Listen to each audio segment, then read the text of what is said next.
આપણે ને આપણે જનતા જેમ આ કેસમાં સુરેશ વડેચાના કેસમાં શું થયું, જાડુ કેમ થયું, આ ઘટના 3-4-5 દિવસ પહેલાંની છે, આજની નથી, 5 દિવસ પહેલાંની છે. હોસ્પિટલાઇઝ થયા, હોસ્પિટલમાંથી એને ડિસ્ચાર્જ કરવાનો ઓર્ડર આપી દેવામાં આવ્યો. એટલે કે કહેવામાં આવ્યું કે હવે તમે સહી સલામત છો, તમે નીકળી જાઓ. પગમાં માઇનોર ઈજા છે, જે કહે છે ને ક્રેક થયું છે, ક્રેક છે પણ વાળ જેવું છે, એમ ડૉક્ટરનું કહેવાનું છે, આપણું નથી. અને કાનમાં થોડુંક તમને ઓછું સંભળાય છે, એની વાત સાચી છે. આ 2 ઘટના છે. પણ જે વાત કરવામાં આવી જિજ્ઞેશ મેવાણીને સુરેશભાઈએ વાત કરી કે મને મળ માર્ગમાં પેટ્રોલની પિચકારી કરવામાં આવી અને 100 જેટલા પટ્ટા મારવામાં આવ્યા વગેરે વગેરે, ક્રાઇમ બ્રાન્ચમાં રાજકોટમાં, અને એમ કીધું કે આ બાંગરવા સાહેબે જ માર્યો મને એમ. પણ મેડિકલી રિપોર્ટમાં એટલા બધી ઇન્જરીઝથી માંડીને કોઈ છે નહીં. બીજું, આપની જાણ ખાતર હોસ્પિટલમાંથી તમને ડિસ્ચાર્જ કરી દેવામાં આવ્યો, વળી પાછા તમે 212 કરીને પાછા દાખલ થઈ ગયા. એ પાછું દાખલ થવું એમાં ભાઈનો, સુરેશભાઈ વડેચાનો એવો આક્ષેપ છે કે હોસ્પિટલવાળા પણ મિલીભગત છે. એમ ટૂંકમાં પોલીસના કહેવા અનુસાર મારે સેવા નથી કરતા. સાચું ખોટું રામ જાણે, આપણે એના જસ્ટિફાઈ નથી કરતા. પણ જે રીતે મારવાની વાત એ કરી રહ્યા છે જિજ્ઞેશ મેવાણીને, એ વિડીયો તમે જોઈ લ્યો. લઈને સીધો પાટલો આંગણવાડી સીધો અંદર ઘાલી દીધો. સીધો કપડા કાઢીને સીધો પાઇટ લીધો, પાઇટે બાંધ્યો. આ કપડા કાઢીને માર્યો. પછી મારવાનું ચાલુ કર્યું. 150 પટ્ટા માર્યા, 150 પટ્ટા માર્યા. અને સંડાસની જગ્યામાં પેટ્રોલ છે 2 બોટલ. પોતે? હા, એને પોતે. પછી 10 કે 15 પટ્ટા મારીને તમારો પગ ભાંગી દીધો. સાહેબ મને કીધું હા, પેટ્રોલ છે. બાંગરભાઈ પોતે. અને મારો પગ ભાંગી ગયો. હા, એને પોતે. અને પાછો હેઠળ ઉતરી ગયો ને તો ફટા મારીને ભાઈ બાંગરવાળો. અને પછી ઉતારીને પગ ભાંગી પોતે મારતો. હા, પોતે જ મારે. રાજકોટમાં છેલ્લા કેટલાક સમયથી ન્યૂઝ ઓફ ધ ન્યૂઝમેન, પત્રકારો સ્વયં એક સમાચાર બની રહ્યા છે. આમ તમને કહું તો શરૂઆત અમારાથી પણ થઈ હતી, અમારી સામે ફરિયાદ થઈ હતી. નથી કે બીજા જ લોકો દોષિત છે, અમારી સામે ફરિયાદ થઈ, અમારા માલિક સામે ફરિયાદ થઈ હતી, બધા જગ જાહેર છે. પણ આપણે ટ્રાન્સપરન્સલી એટલે કે પારદર્શિતા રીતે અખબાર, મારા જેમાં હું તંત્રી હતો એમાંય મારી વિરુદ્ધની ફરિયાદ હતી, બધી જ અક્ષરશઃ છાપી હતી. અમારા ક્રાઇમ રિપોર્ટર હતા બલરામભાઈ કારિયા. અમે કીધું કે તમે એક અક્ષર પણ આડાવડો કર્યા વગર જે સેન્સમાં ફરિયાદ લખાણી છે એ જ સેન્સમાં લખ. કારણ કે આપણે પત્રકાર છીએ એટલે કંઈ અમુકથી પર ન હોઈ શકીએ. સત્ય જે હશે એ અદાલત કે જનતાની અદાલત એ લોકો નક્કી કરે. આપણે કંઈ સર્ટિફિકેટ આપણી જાતે ફાડવાની જરૂર નથી. એટલે ત્યાંથી શરૂ કરો, આપણાથી ઇન્ડિવિજ્યુઅલ કહો તો અત્યારે પણ જો છેલ્લા કેટલાક સમયથી 10-12 પત્રકારો રાજકોટના જે છે એ કહેવાય છે કે છાપાઓમાં જે આવ્યું એ પ્રમાણે તોડ પાણી કરવાના કિસ્સામાં એ લોકોની સામે ફરિયાદ થઈ. ભાઈ વડેચા એ ચુવાળિયા કોળી છે. પહેલી વાત તો એ સાહેબ, પત્રકાર, પોલીસ કે અમુક પ્રકારના ધર્મગુરુ કે એ અથવા તો અપરાધી એની કોઈ જ્ઞાતિ ન હોય તો પછી બ્રાહ્મણ જ શ્રેષ્ઠ ને બાકી બધા અશ્રેષ્ઠ ને એવું થોડું હોય. દરેકને સારું માઠું પોતપોતી રીતે એ રીતે જ આપણે એને વર્ણન કરવું જોઈએ. પટેલ ને કોળી જે કરવામાં આવ્યું એ પોલિટિક્સ છે. પત્રકાર છે ઇટ્સ પૂરું થઈ ગયું. એમાં બધું એમાં એ કોઈ પણ હોતો, રઘુવંશી હોય તો પત્રકાર થોડા ન ગણાય, પટેલ હોય તો પત્રકાર થોડા ન ગણાય. એમાં કોળી શું કામ? ત્યાંથી તો પોલિટિક્સ શરૂ થયું છે. હું એમ કહું, રાજકોટના પોશ વિસ્તાર ગણાતા સાધુ વાસવાણી રોડ ઉપર જનીશ અજમેરા નામના એક બિલ્ડર, એની એક સાઇટ હાલતી હોય ને સાઇટમાં સળિયા ને લોખંડ ને બાકીનું જે કાંઈ સિમેન્ટ વગેરે પથ્થર એ જે હોય મટીરિયલ્સ, એમ કહેવાય છે કે રોડ ઉપર એવી રીતે પડ્યું હતું કે જેમાં લોકોને મુશ્કેલી પડે. આ વાત ભાઈ સુરેશ વડેચાએ એના ખબર રાજકોટની નામના પાક્ષિકમાં, એ પાક્ષિક એટલે 15 દિવસે પ્રગટ થતું હોય તે, એમાં એમ કે છપાણું. પછી એમાં જે કાંઈ થયું હોય તે આક્ષેપ બંને તરફ છે. જનીશ અજમેરાનો આક્ષેપ એવો છે કે આ છાપવા પાછળનો સુરેશભાઈ વડેચાનો આશય જે છે એ ખોટો હતો. જનતાની પીડા કે જનતાને નડે એ પેલો આશય નહોતો, એ ઢાલ હતો. પણ મૂળ પૈસા પડાવવા માટે થઈને આ છાપવામાં આવતું હતું. એના ખબર રાજકોટની છાપામાં જેટલું એણે છાપ્યું પાક્ષિકમાં એમાંય અમે કંઈ ધ્યાન ન દીધું, એટલે સુરેશભાઈ વડેચાએ એને સોશિયલ મીડિયામાં, એટલે એમાં ડે ટુ ડે આવે, ઓલું પાક્ષિક તો 15 દિવસ આવે, સોશિયલ મીડિયામાં એવરી ડે આવે, એમાં ઘણું બધું લખ્યું, એમાંય મેળ ન પડ્યો, એટલે એણે અન્ય દૈનિકો જે એ લેવલના છાપાઓ છે એનો આશરો લીધો અને એ બધાય છાપામાં જેને કાર્ટિજ રચી કહેવાય એ પ્રમાણે એક સરખા ન્યૂઝ 3-4 છાપામાં છપાવ્યા હોવાનો જેનિસ અજમેરાનો આક્ષેપ છે. અને કારણ શું? પૈસા પડાવવા, એવો એનો આક્ષેપ છે. હવે આ ઘટના બન્યા પછી સ્વાભાવિક જ તંત્ર એક્શનમાં આવ્યું, ફરિયાદ થઈ છે, એટલે કે અરજી કરવામાં આવી છે. હજી FIR નથી થઈ, પણ અરજી કરવામાં આવી કે આ પત્રકાર હમણાં જેમ છાપામાં આવ્યું હતું, જે પહેલાં કેટલાક પકડાણા 12 જણા આ કેસમાં પકડાણા, ત્યારે પણ કેટલાક લોકોએ એમ કીધેલું, પોલીસે પણ કીધેલું કે ભાઈ આ પ્રકારના કોઈને કંઈ મુશ્કેલી હોય તો અમારો સંપર્ક સાધવો, એમ બાંગરવાએ જ કીધેલું. આઈ થિંક જગદીશ બાંગરવાએ પ્રેસ કોન્ફરન્સ કરીને, રાઈટ?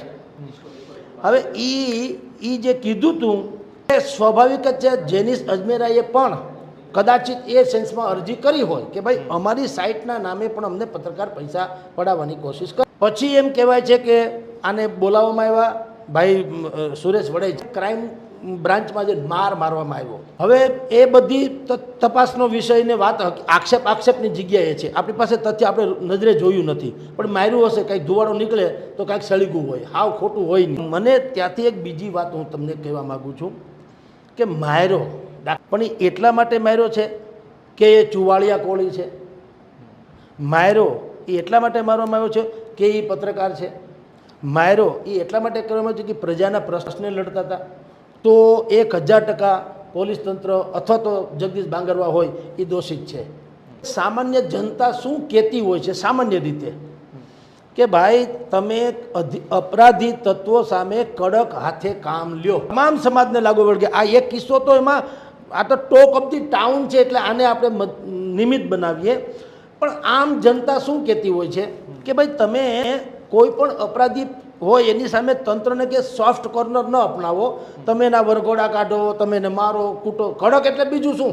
કડક એટલે એને કંઈ ગાળ દેવાનું કડક ન હોય. કાયદાની પરિભાષામાં કડકનું ગુજરાતી આપણે બધાય સરભરા શબ્દ બુદ્ધિપૂર્વક વાપરીએ છીએ.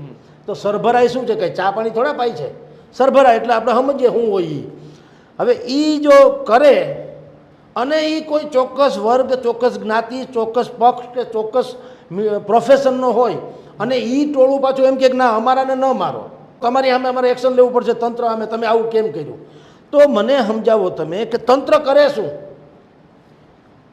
પાકિસ્તાનમાં આતંકવાદીઓની 2 પરિભાષા છે, ગુડ ટેરરિસ્ટ, એક બેડ ટેરરિસ્ટ. સરકાર, પાકિસ્તાનની સરકાર એમ કે ભારતના કોઈ પણ કાશ્મીર સહિતના કોઈ પણ પ્રાંતમાં જાઓ, નિર્દોષોને હણી નાખો તો તમે ગુડ ટેરરિસ્ટ, પણ તમે અમને માર નાખો, અમારા છોકરાને માર નાખો તો તમે બેડ ટેરરિસ્ટ. એમ આ કિસ્સામાં પણ છે સાહેબ. પત્રકાર હોય અને જગદીશ બાંગરોએ માર્યા હોય તો જગદીશભાઈ 1000 ગુણા અપરાધી હોઈ શકે, પણ કારણ કે એનો અપરાધી એવો હોવો જોઈએ કે પત્રકાર હતો. અપરાધી તો છે નહીં. હું આપને કહું સાહેબ, રાજકોટમાં જે કેટલાક જેન્યુઅન પત્રકારો આજની તારીખે છે, જેની 30-40 વર્ષની કેરિયર છે, મને સમજાવો, એણે લખવામાં કોઈનું બાકી નહીં રાખ્યું હોય, એના કાં કોઈ દી વરઘોડા ન નીકળ્યા કે કોઈ દી એની સામે પોલીસે આ ક્રાઇમ બ્રાન્ચમાં જે અત્યારે આરોપ છે એવી મારઝૂડ ન થઈ હોય, કોઈએ એનો કોઈ જવાબ છે કોઈ પાસે? ફ્રોમ તમને શરૂ કરું તો કિંગ જેને કહી શકાય, આપણે આપણી છાપાની આલમમાં અત્યારે સર્વશ્રેષ્ઠ કહી શકાય, જેનું અત્યંત મૂલ્ય અને મહત્ત્વ બેય છે, આદર પણ છે, અકીલાના કિરીટભાઈ ગણાત્રા. ચાલો, ફૂલછાપમાં કૌશિક મહેતા હતા, ઉષાકાંત માકડ હતા, નૈષદ કારિયા જનસત્તામાં હતા, પછી અત્યારે આજ તક નામના છાપા વગેરેમાં છે. મને તમે કહો દીપકભાઈ પંડ્યા ગુજરાત સમાચાર, વર્ષો જૂના છાપામાં આ બધા લોકો છે, વર્ષોથી છે એમ કહું છું. હવે કેટલાયના નામ નથી લેતો અથવા તો યાદ નથી આવતા, એનો અર્થ નથી કે એને એ ઓછા હતા, પણ અમારી એ કેડર હતી, માની લ્યો, એમાં બધા 30 વર્ષથી. એક બલરામભાઈ કારિયા ભાસ્કરમાંય હતા, બીજા છાપાઓમાંય હતા, ક્રાઇમ રિપોર્ટર જ છે, બોલો, મેં અનેકો ટીવી ચેનલમાં કીધું છે કે ગુજરાતના ઇતિહાસમાં જેને નોટેબલ એટલે કે નોંધપાત્ર કહી શકાય એવા ક્રાઇમ રિપોર્ટર, જેની પાસે બધાની હિસ્ટ્રી તમને ઇતિહાસ ભૂગોળની કંઠસ્થ છે, નીકળે. કોઈ દી મેં નથી સાંભળ્યું કે આ જેના મેં નામ લીધા છે એવા કોઈ પત્રકારોને બોલાવીને ક્રાઇમમાં કોઈએ માથાકૂટ કરી હોય, માર્યા હોય. ને તો લખવામાં તો અમે અમારા વખતમાં અમે તો સરમણ મુંજાના પછી જાડેજા, કાંધલ જાડેજા, કુતિયાણાથી માંડીને કોડીનારના દીનુ બોગા સોલંકી, અમે તો કોઈ દિવસ કંઈ છોછ રાખ્યો નથી. તો કોઈ નથી મારી નાખતું. શું કામ? અમે અમારો ધર્મ બજાવીએ. એટલે જર્નાલિસ્ટે જે કરવું જોઈએ એ આપણે કરો તો કોઈ નથી મારનાર. અને એ બધું કર્યા પછી જો મારા ફોન જાય કોઈ પણ બાબતના લાભ મેળવવાના તો પછી ભોગવું, તો હું પત્રકાર મટી જાઉં છું. અને મારે તો પત્રકારને નથી મારવામાં આવતા, મારી વિકૃતિને મારવામાં આવે માનવું. એટલે આ કેસમાં સુરેશભાઈ વડેચા વાંકમાં છે એમ આપણે કોઈ જસ્ટિફાઈ કરતા નથી. એ જે હશે તે, પણ મને એક નિયમ પ્રમાણે સમજાવવું તો જોઈએ ને કે જેટલા ક્રાઇમ રિપોર્ટરો આજની તારીખે છે બજારમાં, કાં કોઈને નથી મારતા. અને અમુક લોકોને જેમ કે 12 લોકો સામે ફરિયાદ થઈ, શું ફરિયાદ થઈ? ખંડણીની જ થઈ ને, વન કાઇન્ડ ઓફ.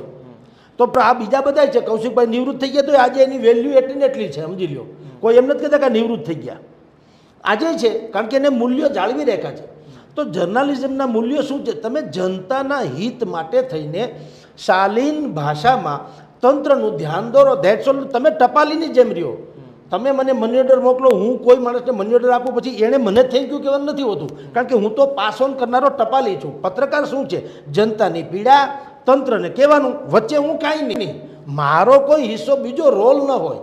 તમે જે પી અત્યારે રાજકોટમાં ડખો ચાલે છે, પોલીસ, પોલિટિશિયન્સ અને પત્રકાર એટલે જર્નાલિસ્ટ, આ બધું પ્રેસ, આ બધું ચાલે છે. તો કોનો શું રોલ હોવો જોઈએ એનો હું જવાબ કહું છું. પત્રકાર જો ખરેખર નિષ્પક્ષ હોય તો દુનિયાનો કોઈ માફિયો પણ એને મારતો નથી. ઉત્તર પ્રદેશમાં પત્રકારો છે જ ને, નહીં લખ્યું હોય તો ત્યાં તો અતિક અહેમદથી માંડીને કોણ નહોતા, કાં અમુકને નથી માનતા. આ ચેનલોમાં શું આવે છે નથી કરતા, કારણ કે એનો બીજો આશય નથી હોતો.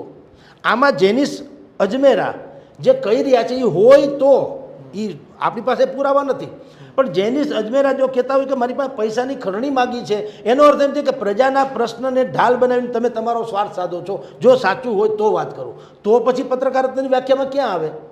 કારણ કે પત્રકારનું તમને લેબલ મળે તો એવું જરૂર નથી કે તમે એમાં ખંડી કોઈની બેન દીકરીની તમે ભાળી જાઓ, નબળી કડી કોઈની ભાળી જાઓ અને તમે એને દબાવીને પૈસા લેજો તો બ્લેકમેલિંગ થયું. જર્નાલિસ્ટો મદદરૂપ થાય. આપની જાણ ખાતર ભાવનગરમાં એક સમયે હું એડિટર હતો, એક વખતે બને એક ભાઈ કહેવાય, એની બેન દીકરીનો પ્રશ્ન હતો કે સાહેબ આમાંથી મારી દીકરીનું નામ કાઢી નાખો ને તો અમારી આબરૂ બચી જાય. મેં કીધું મેટર જ ન લઉં, નામની ક્યાં સવાલ છે ભાઈ? તારી દીકરી મારી દીકરી. પત્રકારે કરવાનું શું હોય? સમાજમાં સંતુલન જળવાઈ રહે, સારા જળવાઈ રહે, શાંતિ જળવાઈ રહે, સુલેહ થાય એવું સળગાવવાનું ન હોય. તારી દીકરીની કોઈ ખરાબ વાત હું છાપું એનાથી જનતાનો શું ફાયદો છે? તમારા સિવાય કોઈને નુકસાન નથી, તો શું કામ એવું કરવું જોઈએ? હું એ સેન્સમાં કહું છું કે આપણે જનતા, જેમ આ કેસમાં સુરેશ વડેચાના કેસમાં શું થયું, જાડું કેમ થયું, આ ઘટના 3, 4, 5 દિવસ પહેલાંની છે, આજની નથી. 5 દિવસ પહેલાંની છે. હોસ્પિટલાઇઝ થયા, હોસ્પિટલમાંથી એને ડિસ્ચાર્જ કરવાનો ઓર્ડર આપી દેવામાં આવ્યો. એટલે કહેવામાં આવ્યું કે હવે તમે સહી સલામત છો, તમે નીકળી જાઓ. પગમાં માઇનોર ઈજા છે, જે કહે છે ને ક્રેક થયું છે, ક્રેક છે પણ વાળ જેવું છે, એમ ડૉક્ટરનું કહેવાનું છે, આપણું નથી. અને કાનમાં થોડુંક તમને ઓછું સંભળાય છે, એની વાત સાચી છે. આ 2 ઘટના છે. પણ જે વાત કરવામાં આવી જિજ્ઞેશ મેવાણીને સુરેશભાઈએ વાત કરી કે મને મળ માર્ગમાં પેટ્રોલની પિચકારી કરવામાં આવી અને 100 જેટલા પટ્ટા મારવામાં આવ્યા વગેરે વગેરે, ક્રાઇમ બ્રાન્ચમાં રાજકોટમાં, અને એમ કીધું કે આ બાંગરવા સાહેબે જ માર્યો મને એમ. પણ મેડિકલી રિપોર્ટમાં એટલા બધી ઇન્જરીઝથી માંડીને કોઈ છે નહીં. બીજું, આપની જાણ ખાતર હોસ્પિટલમાંથી તમને ડિસ્ચાર્જ કરી દેવામાં આવ્યા, વળી પાછા તમે 212 કરીને પાછા દાખલ થઈ ગયા. એ પાછું દાખલ થવું એમાં ભાઈનો, સુરેશભાઈ વડેચાનો એવો આક્ષેપ છે કે હોસ્પિટલવાળા પણ મિલીભગત છે. એમ ટૂંકમાં પોલીસના કહેવા અનુસાર મારે સેવા નથી કરતા. સાચું ખોટું રામ જાણે, આપણે એના જસ્ટિફાઈ નથી કરતા. પણ જે રીતે મારવાની વાત એ કરી રહ્યા છે જિજ્ઞેશ મેવાણીને, એ વિડીયો તમે જોઈ લ્યો, સોશિયલ મીડિયામાં ઉપલબ્ધ છે. એટલો માર માર્યો હોય તો આટલી હુંકારથી તમે બોલી ન શકો. જો કહેવાય છે એટલો માર્યો હોય તો ગુદા માર્ગમાં તમને પેટ્રોલ છિટકાવ્યું હોય તો એ કંઈ જેવી તેવી વાત નથી સાહેબ. બરાબર. અને 100 પટ્ટા માર્યા હોય, 4 જણા મારવા માંડ્યા અને અથવા તો 4 જણાને રૂબરૂમાં બાંગરવા સાહેબે માર્યા હોય, પણ તો તમે વિચાર કરો એના ઈજાના નિશાનો એટલા ભયંકર હોવા જોઈએ કે જેનાથી બીજી કોઈ શબ્દો આપણે કરવાની જરૂર જ નથી. એને બદલે છે ખરા ઈજા, નથી માર્યો એમ નથી, આપણે કોઈ સર્ટિફાઈડ આપણે જોયું તો છે નહીં, પણ હાવ ખોટી વાત એવી નથી કહેતા, પણ જે બળી ચડીને કહેવામાં આવે છે એવું નહીં હોઈ શકે. પણ હું એનાથી એક બીજી વાત કરું. જિજ્ઞેશભાઈ મેવાણી આક્રમક ધારાસભ્ય છે, જગ જાહેર વાત છે. દલિતોથી માંડીને એના જેટલા લોકો, એના મતદારો કહો કે નાગરિકો કોઈ પણ કહો, એવા કેસમાં એના જેવો આક્રમક વલણ કોઈ અપનાવતું નથી, આપણે બધા જાણીએ છીએ. પણ હું એમ કહું છું કે તેલની ધાર જોવી જોઈએ. ગંગા પવિત્ર હોય એટલે ગંગાની ગંદકી પવિત્ર ન હોવી જોઈએ. પત્રકારની ઉપર હુમલો પત્રકાર છે એટલે થયો હોય તો 101% જિજ્ઞેશ મેવાણીની તમામ વાત સાચી. કેવળ એનો વાંક એટલો હોવો જોઈએ કે એ પત્રકાર છે અને એણે સમાજના બધી વાતો ઉજાગર કરી છે, તો 100% જિજ્ઞેશભાઈ નહીં, તમામ લોકોએ કરવું જોઈએ. પણ આ કેસમાં ભાઈએ શું કીધું, સુરેશભાઈએ, કે સાહેબ હું આ પ્રજાના પ્રશ્નો ઉજાગર કરતો હતો એટલે પોલીસે બિલ્ડરના કહેવાથી મને માર્યો. બાકી આજ સુધી તમે વિડીયો જોઈ લેજો, આજ સુધી મારી સામે એક પણ ગુનો નથી. એટલે જિજ્ઞેશભાઈ ચોંકી ઉઠ્યા કે આવો તો ગજબ કહેવાય. કારણ કે રાજકોટમાં આવું બનવા પામ્યું હોય એટલે એને એમ થયું કે પોલીસ તંત્ર આવું કરતું હોય છે. પણ આપની જાણ ખાતર એ અર્ધ સત્ય છે. સુરેશભાઈ વડેચાએ અર્ધ સત્ય ઉચ્ચાર્યું. સુરેશભાઈની સામે 10 પ્રકારની અરજી અને ગુના વિવિધ સ્ટેજ ઉપર આજની તારીખે રેકર્ડ ઉપર છે. રેકર્ડ ઉપર નામ જોગ અને કઈ કઈ કલમો હેઠળ છે, 10 ગુના છે. 2માં તો FRIની સ્ટેજ ઉપર છે, બાકી બધામાં પ્રોસેડિંગ ચાલી રહ્યું છે, અટકાયતી પગલાં જેવા. તો તમે દૂધે જોયેલા તો ન સાબિત થયા, એ તો હકીકત છે. તમે જિજ્ઞેશભાઈને શું કીધું કે એક પણ અપરાધ મારી સામે નથી, જ્યારે કે 10 છે.